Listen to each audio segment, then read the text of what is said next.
The Human Rights Commission has inspected the Beitbridge Border post. This amid fears that a humanitarian crisis is unfolding. Now, scores of trucks and their drivers have been stuck at the border for over a week. They're being delayed by infrastructure upgrades and an administration system fault on the Zimbabwean side of the border.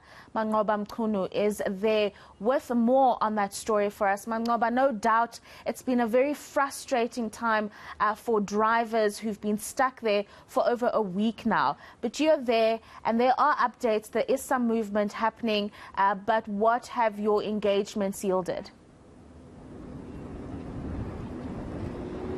Well, indeed, Rapu, I can certainly tell you that there has been some movement here at the border in the last 24 hours or so, where we've seen those number of trucks reducing drastically here on the road. I'm just going to step out of shot and ask my colleague Mbudzeni Bulasikowa just to take a walk with me so that you can see, Ropua, the difference that is here now as you head towards the Beitbridge Border post.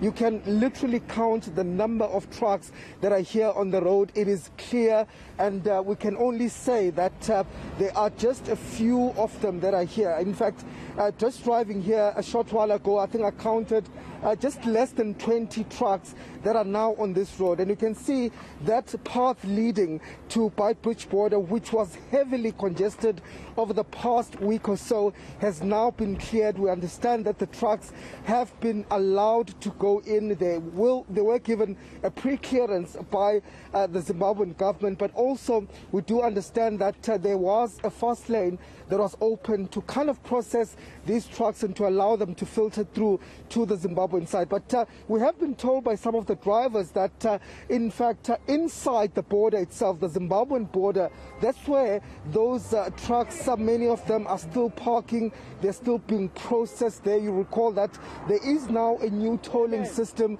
that has been introduced in Zimbabwe, which really added to the logistical nightmare here, because it requires that foreign truck drivers need to pay an amount of $200 in cash, and they're really not accepting any credit cards or debit cards at this particular stage. And that's what sort of compounded this nightmare that we saw here on the South African side, because many of the drivers would find themselves without money and will have to withdraw, which kind of delayed those long queues. So we are seeing a much more improved situation. Of course, the Human Rights Commission was here yesterday.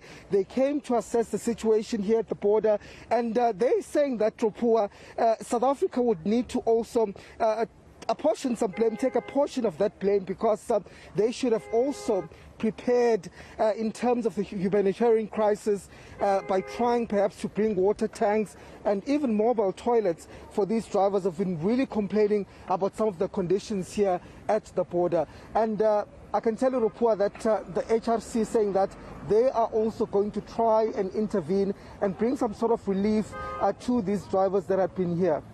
That's very encouraging, Manqoba, and that was going to be my next question to you in terms of some of the solutions that will come about after the Human Rights Commission's assessment of the situation. I mean, putting some the portable facilities is not a long-term solution, so a lot more is going to need to be done by both the Zimbabwean and South African governments to change the situation permanently for truck drivers that are moving merchandise across the country.